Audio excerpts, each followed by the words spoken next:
Secretary Rubio was on CBS News, and an incredible moment happened with Margaret Brennan. Another moment. I know you may say, hey, is this a replay? Is this what we're talking about back from the Vance days? No. This is brand new. And this was a conversation between Marco Rubio, again, and Margaret Brennan. She's talking about, if you hear it well, they can give some context before we actually play the clip. She's talking about J.D. Vance making an appearance in Germany at a conference. That's right. He was at the Munich Security Conference, and he had strong words, actually, for European leaders in attendance, blasting them for censorship, limiting of free speech, and really saying that there was a threat from within, not external actors, but a threat from within against the shared values that America has with Europe. And that got a lot of pushback from more of the progressives within European society. And then Margaret Brennan was asking Secretary Rubio his thoughts on this. She gives sort of a leading question, a question to try to, almost a gotcha moment, to try to get some sort of stumbling. But the problem with the press right now is they really don't know the facts. They really don't know what they're talking about. And I think it's very, very clear that Margaret Brennan from Face the Nation maybe didn't spend a whole lot of time in social studies, didn't spend a whole lot of time in history class, because we're talking about things that are under 100 years old. This was happening in many people that are still alive's generation. He was standing in a country where free speech was weaponized to conduct a genocide. And he met with the head of a political party that has far-right views and some historic ties to extreme groups. The context of that was changing the tone of it. And you know that the censorship I have to disagree with was you. specifically about the right. No, I have to disagree with you. Free speech was not used to conduct a genocide. The genocide was conducted by an authoritarian Nazi regime that happened to also be genocidal because they hated Jews and they hated minorities and they hated those that they had a list of people they hated, but primarily the Jews. There was no free speech in Nazi Germany. There was none. There was also no opposition in Nazi Germany. They were a sole and only party that governed that country. So that's not an accurate reflection of history. Free speech is what was weaponized, Will, to conduct the genocide of Jews during the Holocaust in Nazi Germany. The foundation of it, not exactly accurate. The free speech is where things land. And of course, again, trying to tie whatever the conservatives are doing in America.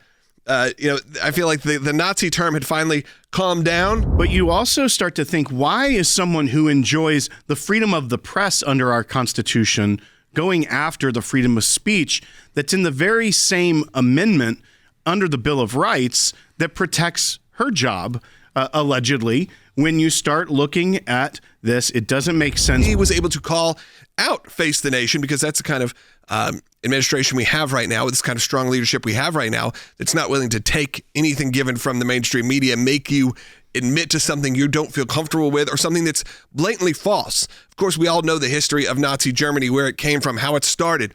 It's pretty well documented on this. But of course, they're saying it was the weaponization of free speech is what caused a genocide of the Jewish people and other minority groups and orientations and everything that was happening in Nazi Germany during that time. But of course, they have to figure out a way to tie it in to whatever's happening in modern day America, because how could you not? How could you not tie those things together? And of course, you have Margaret Brennan, probably the most time she's been said on any of one's broadcast, just due to just a few weeks ago. Of course, we all remember the moment with J.D. Vance that happened, where J.D. Vance kind of schooled her on what was going on in terms of the vetting process. It clearly seems like she has some sort of resentment against J.D. Vance, probably back to the comment where he said, "I don't really care, Margaret." And what we see here, though, is a rewriting of history, a elitist, liberal-minded media that is no longer curious about truth. They are only concerned about pushing an agenda.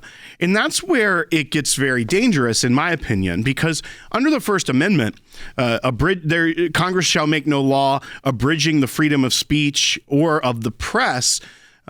Typically, in a freedom-minded world, the freedom of speech of the citizens and the freedom of the press you can't separate. They're in the same clause under the First Amendment.